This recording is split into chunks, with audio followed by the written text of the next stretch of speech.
I recently got a job as a night guard at a school in my town. When I saw the job offer online, I couldn't help but apply. I just moved out of the country, and I needed some quick money. The paycheck was really good. 60 an hour, and being a college student in need of money, I didn't think much about it. I called the number posted on the website, and a man with a low and raspy voice answered. Hello? Hi, this is Jack. I'm calling by the job advertisement, the night guard one.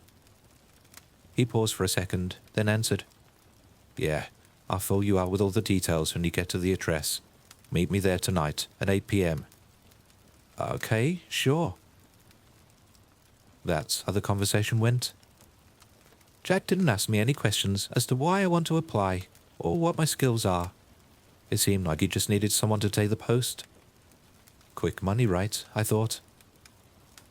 I ate a pizza for lunch and then got in my car and drove to the school. When I arrived, I saw a big SUV parked in front of the entrance. Inside, a man was in his 50s, wearing casual clothes and smoking a cigar. My gut feeling told me he was Jack, so I got out of the car and waved at him. He immediately noticed me and opened his rear window. Hey, are you the guy that called me about the job? Yeah, it's me. Good. I need to ask you a few questions before we proceed. Sure, go ahead, I replied. Can you defend yourself in case someone breaks in and threatens you? He asked in a fast-paced manner. Yeah, I can. He didn't let me finish my sentence. It looked like he was in a hurry. Fine. Do you get scared easily? Do I get scared easily? By what? I didn't want to annoy him, so I just said, no. Do you believe in God? Do I believe in God?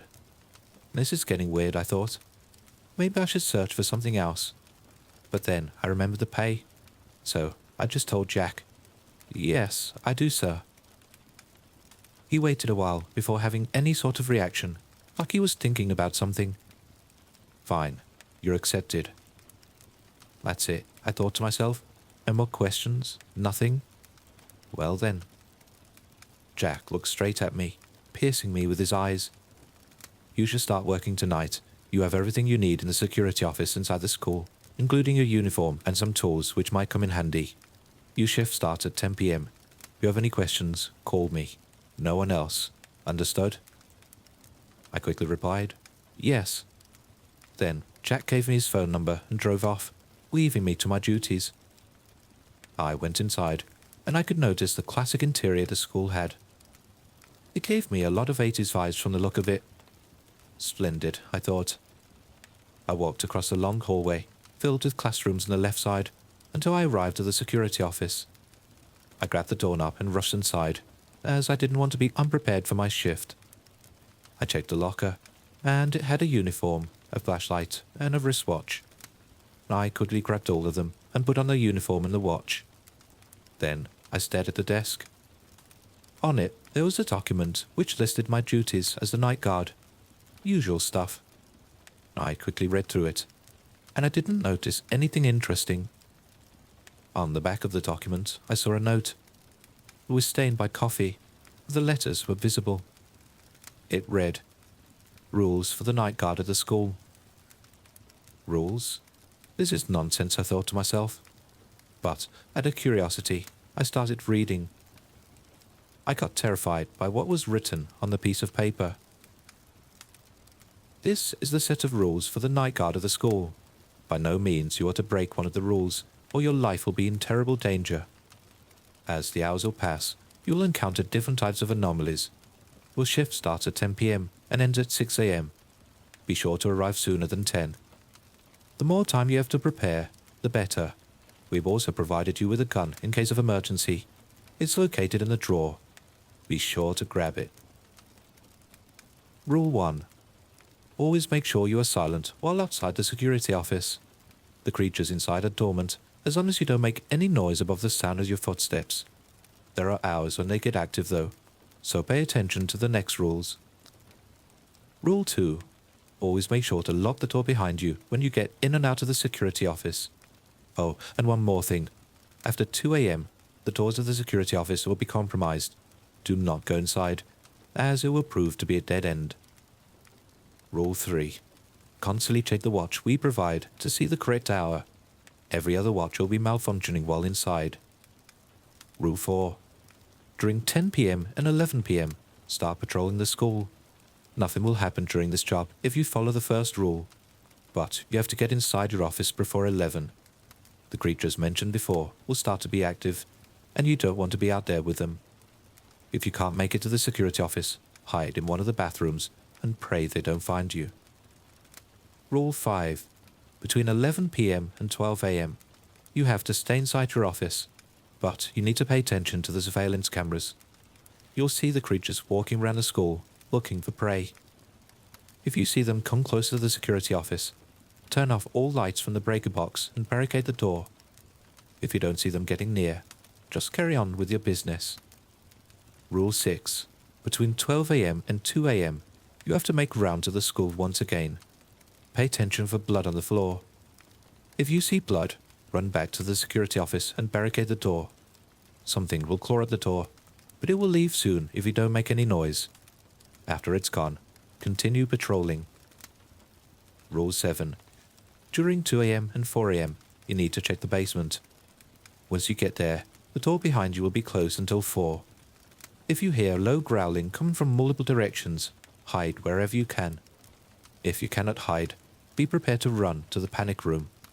The path leading to it is marked on the sticky note. Rule 8. Once you enter the basement, the janitor will start to follow you until the end of your shift. You will intermittently see glimpses of him. Do not let him catch you. If he gets too close, tap him on the shoulder and say, "Not now, my friend, not now." He will disappear for roughly half an hour, giving you time to gain distance.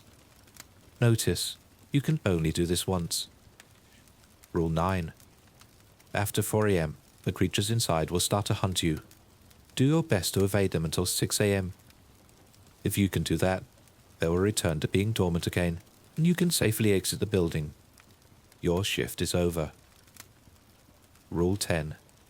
This one never happened to anybody, so that's why I left it to be last on this list. While you're inside, you could start to hear a storm outside. If that happens, look out the windows to see if it rains blood. If it does, you may encounter a pale woman with long dark hair named Max during your shift. Max will appear normal at first, but soon after, she will slowly transform into something horrible, then start hunting you until the end of your shift. If that happens, get in the ventilation system and hide there, keeping quiet until the end of your shift. If Max crawls into the vent as well, evade her as well as you can. Your life is on the line. Don't worry about the janitor or the other creatures. They fear her as well. After your watch shows 6 a.m., she will back away. You can end your shift and exit the school. Good luck. I hope we'll see you alive tomorrow. I could feel my blood run cold in my veins. What did I just read? Is this just a prank to scare the new guy? I started to panic though. What if the rules were real? Could I even survive a shift like this? After calming down for a minute, I thought that maybe I should take the note seriously, just in case something is really in here with me. By the time I was done preparing, the watch was showing 10:15 p.m. Crap, I should get going. I started to walk across the long and dimly lit hallways, checking the classrooms and bathrooms, everything I could. I could feel the air around me getting heavier with each step, like something was watching me, carefully paying attention to every move I make, thirsty for human blood. I checked the watch and, for a moment, I froze. 10:55 p.m. I don't think I have the time to get back to the security office without sprinting and making a lot of noise. I remembered the 4th rule. During 10 p.m. and 11 p.m., start patrolling the school. Nothing will happen if I follow the 1st rule, but I have to get inside the office before 11. The creatures mentioned of the 1st rule will start to be active, and I don't want to be out there with them. If I can't make it to the security office, I have to hide inside the bathrooms and pray they don't find me. I just broke the rule, but I can still follow the last part. I went to one of the bathrooms and hid in a stall, locking the door behind me. Not long after, I heard painfully loud shrieks echoing through the hallways, so loud that I could feel the sound shattering my eardrums. I was horrified, and cold sweat started to drip down my neck. I had to calm myself down in order not to hyperventilate and attract unwanted attention. I opened my phone and saw that I had no service. What the hell, I thought. I should have a signal inside as it was before I started my shift. Now, it's gone. And I was there, trapped with those things, all by myself. I didn't have much time to contemplate on the situation as I heard something enter the bathroom. It started to crawl around, sniffing for prey. It came in front of my stall and started to scratch the door. Oh crap. I was close to passing out, since I got terrified thinking of what could have been on the other side of the door. I knew it sensed something, and it won't leave until it gets me. It started to growl at the door, and that's when I passed out. Then I woke up, and surprisingly, it seemed to have disappeared. I checked my watch, and it was showing 11:30 p.m. I had to make a run for the office. I slowly exited the stall, and then got out of the bathroom. The next thing I did was very stupid. I ran to the security office as fast as I could, and I drew a lot of attention towards me. Soon I was chased by something, and I started to run at full speed. I could feel it breathing at the back of my throat and smelled its putrid scent. I didn't want to turn my head around to see what it looked like. That didn't matter anymore. I quickly got to the security office, storming inside and locking the door behind me. I heard loud growls, banging and scratching at the door. I then barricaded the door and turned off all the lights in the building, just as the rules said. Maybe there was still some time to follow them and escape alive out of this hell pit. Soon after, the sound stopped. I quickly glanced at the security cameras and saw the creatures walking away from the office. They looked terrifying. All of them were black and had a sort of fur on top of their skin. Their eyes, oh my god, their eyes were white and translucent, and you could see the veins inside them. Their claws were sharp, and they left marks on the floor where they passed. All of them had a sort of twisted grin on their face, showing their teeth, with jagged edges, hungry for flesh. I kept watching them on the cameras, seeing them move across the hallways and classrooms, looking for prey, looking for me. I didn't have time to recover, because soon after, the watch was showing 12 a.m. I had to get moving. I grabbed the flashlight and walked into the dark abyss, afraid of what I'd just witnessed. I knew that my life was in terrible danger, and the only way to survive was to follow the rules written on the note. Chaotic thoughts were rushing through my head. I could see my entire life unfolding right in front of my eyes. I was terrified, because deep inside, I had a feeling that I won't get out of this situation alive. I continued the journey across the endless and dark hallways, checking all the classrooms and bathrooms, along with the principal's office and the canteen. I was surprised with the fact that I couldn't see anything messed up while I was patrolling. It's like they vanished into thin air after the incident from earlier. But I still kept quiet, as I could feel something was wrong. I wasn't alone in there. Something was quietly observing each and every move I was making, waiting to find a moment when I'll be weak and tear at my flesh. As instructed, I was paying attention to the floor to see if there was any blood on it. Nothing. Lucky me, I thought. One less demonic thing to worry about.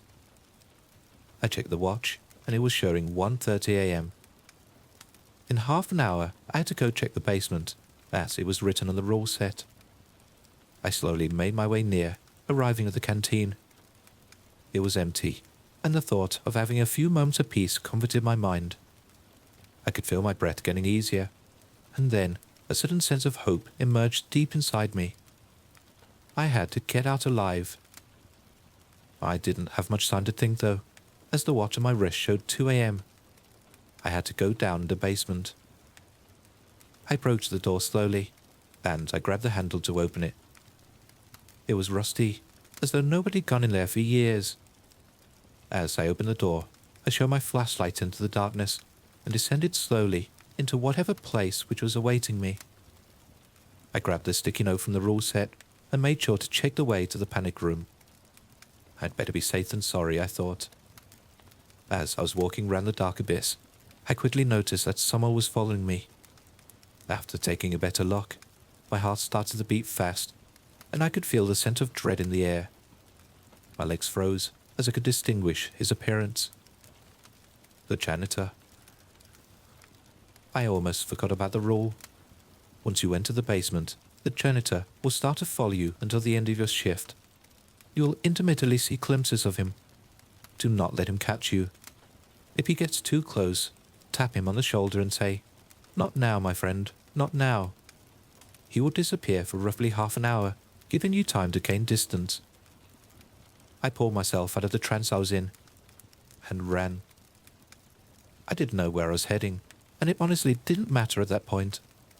The janitor continued to follow me in a fast pace. Just when I thought that things couldn't get worse, I started to hear low growling. It was coming from every direction, and it got louder as each second passed. I could feel the air around me getting cold and filled with a foul smell of rotting corpses. I booked it to the panic room, running as fast as I could. As I wasn't paying enough attention to my surroundings, I tripped on something and my flashlight fell from my right hand. My primal survival instinct kicked in, and I continued to run as I left the flashlight there on the ground. I didn't even realize that I was close to the panic room until I hit my head on the door. Then, in complete darkness, I frantically tried to find the handle to get inside, and I could hear something big crawling towards me. As it was getting closer and closer, I finally got inside the panic room and shut the door behind me. Soon after, something was smashing its body on it, trying to get inside. I could hear terrible sounds coming from outside. I don't even know how to describe them other than demonic. It kept going for a while, and then it suddenly stopped. I sighed in relief. I got my phone out and turned on the flashlight. As I looked around the room, I froze. I forgot all about the janitor. I felt a breath in my neck and tried to remember the rule. That's it, I thought. I leaned over and touched him on the shoulder, while saying, "Not now, my friend, not now." He let out a loud scream and vanished.